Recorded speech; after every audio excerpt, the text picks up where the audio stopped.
Hello, my name's Tom Johnson Medlin, and I'd like to share some time with you and talk about servant leadership.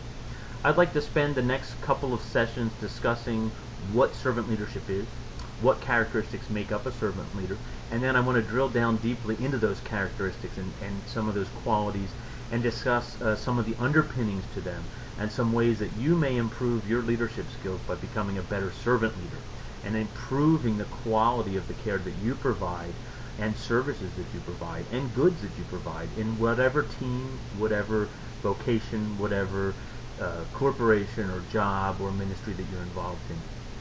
Servant leadership was actually developed in 1970s by a fellow named Robert K. Greenleaf, and you can find information on servant leadership by going to Greenleaf's website. He actually died in 1990, but there's a society of Robert K. Greenleaf has put together a website on servant leadership, and it's listed at www.greenleaf.org, and Greenleaf is just how it sounds. It's a green leaf. So check out the website, and you'll be able to find the definitions that listed there, the characteristics there, links to some of the articles that Bob put together over the years. But the whole idea of servant leadership was developed by him as a result of having read Hermann Hesse's small book, Journey to the East. In Journey to the East, an allegorical story of life's journey, there is a league of men and women who are on life's journey being led by a servant to this ultimate destination to find out the reality and the truth behind life. Leo is the servant, and at some point Leo disappears from the journey. The entire league eventually falls apart, and all the people go back home again, disappointed that they have not found the meaning to life or the journey's end. As the novel goes on, at the end, eventually Leo returns into the lives of those people who were on the journey, those who were in the league, to see how they processed his absence. And the main character actually bemoans the fact that Leo disappeared. He was never able to finish his journey because of this fellow and what he had done, when in fact Leo turns and lets him know that really it was his responses, his choices to his journey that helped him to not achieve what it was he wanted to. That really it wasn't Leo's fault, that the individual had the choice of attaining what was at the destination all along. And as an allegory to life, what happened was Greenleaf decided, well, you know what, that's true, and those people who are servant leaders really are out of the way.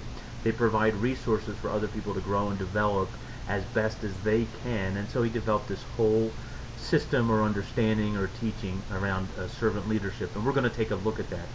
Let me start by giving you a quote from Greenleaf on what servant leadership is.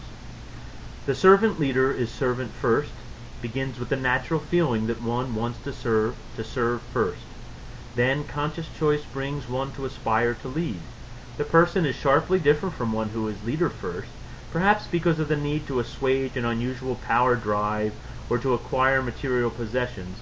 The leader first and the servant first are two extreme types. Between them, there are shadings and blends that are part of the infinite variety of human nature. The difference manifests itself in the care taken by the servant first to make sure that other people's highest priority needs are being served. The best test, and difficult to administer, is, do those served grow as persons? Do they, while being served, become healthier, wiser, freer, more autonomous, more likely themselves to become servants? And what is the effect on the least privileged in society? Will they benefit, or at least not be further deprived? So Greenleaf's idea of the servant leader is that it operates completely different, this kind of person, than a person who is a leader-first leader. Leader-first leader seems to have a large ego that demands being fed. This is the kind of person who delegates all responsibility, pushes everything away from themselves, only to create a greater space around them, and does not really engage with the people around them at all. The servant leader, however, engages and always engages with the people around them because of their interest in that other person. The servant leader is concerned that other people are becoming autonomous and growing, so that if you're providing goods and services, yes, of course, we all have a job that we want to accomplish. We have a task that we want to get done. But when we do it, a servant leader is concerned that the people who are doing the work are also growing at the same time. A leader doesn't care and is really only concerned about how they are perceived as a leader. A very, very powerful understanding in the 70s, a great time of uh, ferment and change in the country, as well as in ideology. And really, Greenleaf was considered to be a prophet in the business arena and where leadership would go over the years. What I'd like to do is I'd like to share with you the 10 qualities and characteristics that Greenleaf developed, and this will begin our underpinning and understanding of what servant leadership is. As we go on, we'll discuss other qualities that are related to what Greenleaf has had to say, but may be completely in addition to or different from, but all within the keeping of the paradigm of one of the best ways to lead is to serve. So the 10 characteristics are this, and please write them down. And what I'd like you to do is I'd like you to evaluate yourself. After I give you the list, go back through each item, and on the right-hand side of the characteristic, give yourself a 1 through 5. 1 being the least connected to the characteristic, and 5 being the most connected to the characteristic. 1, you don't really do this thing, or are not really this kind of person. Or 5, yes, you do this thing, or you are this kind of person. Okay? So you're going to write that on the right-hand side. On the left-hand side of the same characteristic, use a different color, but evaluate your team, your organization, your vocation, your ministry, or your job, and how well do they do that thing themselves. Okay? Right-hand side is your evaluation number. Left-hand side is the team or company that you're working with. The first is listening. Listening. The second is empathy.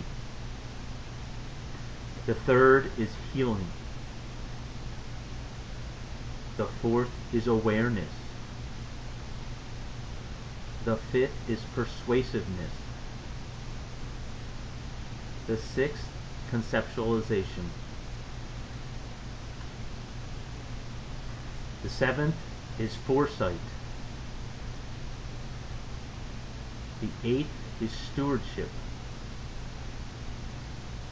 The ninth is concern for the individual and the growth of people. And the 10th is building community. Now go back, evaluate yourself on the right, your company or team on the left, and keep an eye open, keep an ear open to these characteristics over the next couple of weeks. The next session we'll begin to talk about the first 2 characteristics and how they play an important role in a servant leader's life. Thanks for your time. Have a good day.